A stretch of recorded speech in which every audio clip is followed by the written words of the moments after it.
Howdy y'all, just a real fast update. I plan on being there on Saturday. Peace, love, and joy to everybody. No violence, all that kind of thing. Now, I did figure out here that the chief of police is on a probation, sort of. He has certain job conditions to meet, and he's got some problem I can't talk about with the college. Where he has to get this degree and stuff. Anyway, the fire chief, the city spent over $20,000, I think it's $24,000, on an investigation of the fire chief. It appears that money was not appropriated. If you spend money as a city manager that ain't appropriated, that's trouble, big trouble. These red light cameras, it doesn't appear that they had any engineering studies and any statistical studies prior to this that even justified that. It's just a revenue generation city. Okay, so the cameras are really unjustified. Okay, the city manager says C.J. Grisham is an anarchist and says we're anarchists. Well, I'm retired law enforcement twice over, actually 3 times. C.J.'s an honorably retired United States military veteran, okay, with some of the probably, I don't think he can talk about it, but probably common sense would say he probably had some of the highest clearances that there are. Honorably discharged, okay. A man like me, a man like him is not anarchist, okay. She's picking up and spewing the chief's verbiage, okay. The next thing is they got this car lot they want to call impoundment, where they keep cars or whatever, and it's like a $500 charge, so I'm told. Okay, I'll find out when I get there for sure.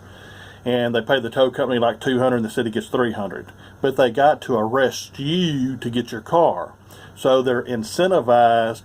If we arrest him, we're going to get money on city ordinance violations, yada yada yada. We're also going to get $300 on their car. Okay, it's an incentive. You got the arrest money. You got the red light camera money. Now you got the impound money when they steal your car. Seize your car. I get seizing and stealing mixed up because there's such a fine line the way they operate. Let's see what else I was going to tell you. I actually put down a few notes. People told me, hey, get some notes where you can run through this thing fast, Jones. Okay, the city, its mentality, its ordinances, its rules, its regulations, its whole gamut has been set up for a long, long time to keep out, quote, undesirables. And they got a disproportionately low number of Hispanics in this tiny little enclave, surrounded in all the areas with something like 62% Hispanic Latino, and they only got like 18 to 20, depends on which records you look at. That's a 66% disparity. So that'll tell you something, because outside that visible boundary line, it's totally different. So on one side of the street, statistics are different than on this side of the street, or an alley divides, okay? Black people, it's around 10% in San Antonio and around 4-point-something%, a little less than half, in Leon Valley. I'm going to start calling it Lost Valley.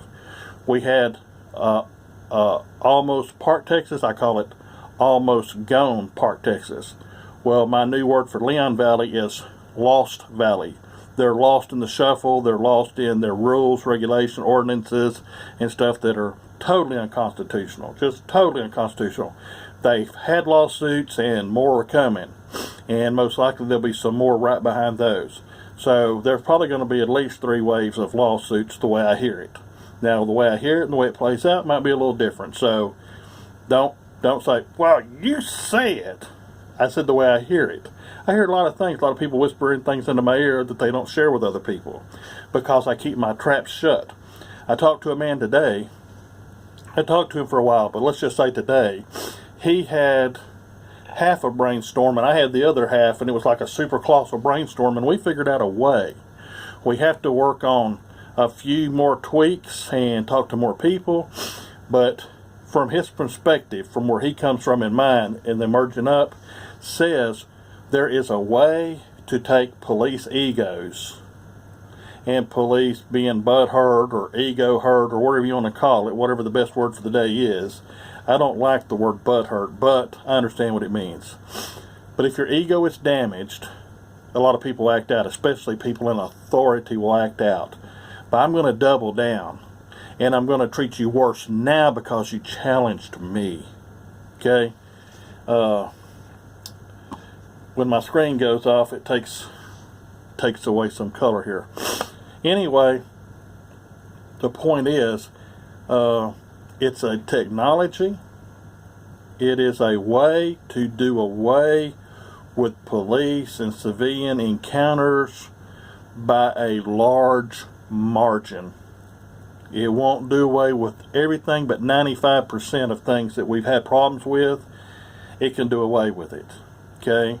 I'm not at liberty to say what it is. This is all proprietary things, but it is something that will be earth-shattering, like an earthquake in the thing. So police, that's going to take police and city liability, county or state, doesn't matter where. It's going to go from here down to here in this day and time, the way things are, as they like to say, in this day and time. Well, in this day and time, they had prostitution. They had that forever. They had bank robbers. Even if that was the local guy that held all the money in the area, he was a money keeper. So you can call it a bank money keeper. There's always been people robbed, raped, prostitution. They just have different names, rules, and regulations over the centuries. But it's always been here, just like you always had artists. You always had somebody that was the press of their day. You know, a town crier, whatever. But anyway, my point is, he and I are onto something that can save people that are constitutionalists, people that want to go by the rule of law, and they meet up with the police, and it's like this. There's a way to do away with all this, the supermajority of it. There are encounters that it will not affect, but it'll be so conducive, you just won't believe it. And hopefully in 30 to 60 days, I can maybe make an announcement about it. I really got a lot of faith and a lot of trust in this man and his knowledge. And he has a lot in me. And he's a powerhouse and I'm a powerhouse. And when these two come together, oh my God. Now, I'm not going to do nothing to go to jail. But a lot of other people didn't do nothing to go to jail and they went anyway. So I know that I could be kidnapped just the same. And that's just one more lawsuit. And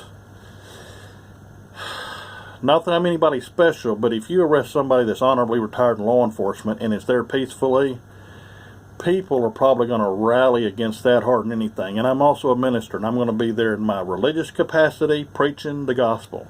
I'm going to be there in my capacity as a man with my free speech. I'm going to be there as a press agent. So I'm there in different capacities. Okay? I'm wearing many hats, so to speak. My hat.